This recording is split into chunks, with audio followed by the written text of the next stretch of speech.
Jubilee Hills assembly నియోజకవర్గం ఉప ఎన్నిక ఇప్పుడు హాట్ టాపిక్ గా మారింది.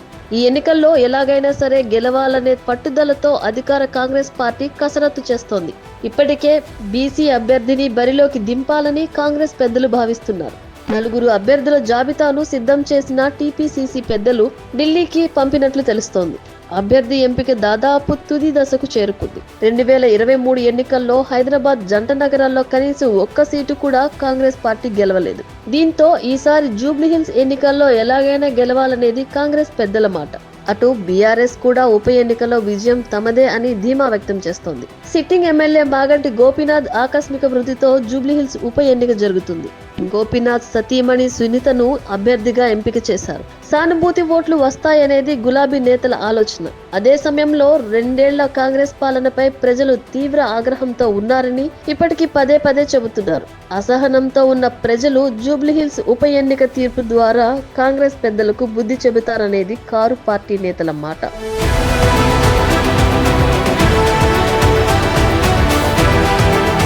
ఇక తెలంగాణలో ఎప్పటి నుంచో పార్టీని తిరిగి గాడిలో పెట్టాలనే ఆలోచనలో ఉన్నారు తెలుగుదేశం పార్టీ అధినేత చంద్రబాబు నాయుడు. 2014లో తెలంగాణ ఏర్పడిన నాటి నుంచి చంద్రబాబు ఏపీకే పరిమితమయ్యారు. 2014 ఎన్నికల్లో టీడీపీ తరపున గెలిచిన ఎమ్మెల్యేలు సైలెంట్ గా పార్టీ మారారు.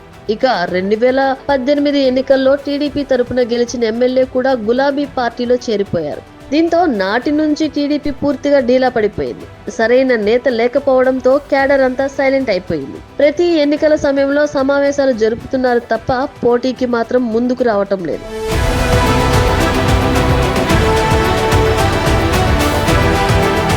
రెండు 2023 తెలంగాణ అసెంబ్లీ ఎన్నికలకు టీడీపీ దూరంగా ఉంది. ఆ ఎన్నికల్లో ఏ పార్టీ తరపున ప్రచారం కూడా చేయలేదు.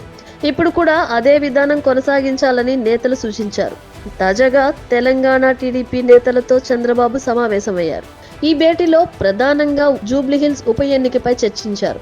ప్రస్తుతం ఏపీలో కూటమి ప్రభుత్వం కొనసాగుతోందని, బీజేపీ నేతలతో ఎలాంటి వివాదాలు లేకుండా ప్రయాణం సాఫీగా సాగుతోందని చంద్రబాబుకు నేతలు సూచించారు. కాబట్టి ప్రస్తుత ఎన్నికలకు దూరంగా ఉంటే బెటర్ అనే సలహా కూడా ఇచ్చారు. ఇందుకు ప్రధానంగా జూబ్లీహిల్స్ ఉప ఎన్నికల్లో పోటీ చేయాలని బీజేపీ నేతలు ఇప్పటికే నిర్ణయం తీసుకున్నారు. బీజేపీ తరఫున జయసుధ పోటీ చేసే అవకాశం ఉన్నట్లు తెలుస్తోంది.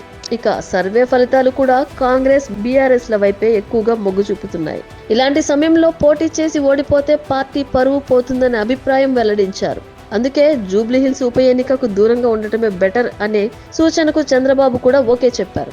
మరోవైపు బీజేపీ అడిగితేనే ఎన్నికల్లో ప్రచారం, మద్దతు అంశాలు పరిశీలించాలని, అప్పటి వరకు ఎలాంటి రాజకీయ వ్యాఖ్యలు, విమర్శలు చేయవద్దని కూడా నేతలకు చంద్రబాబు సూచించారు.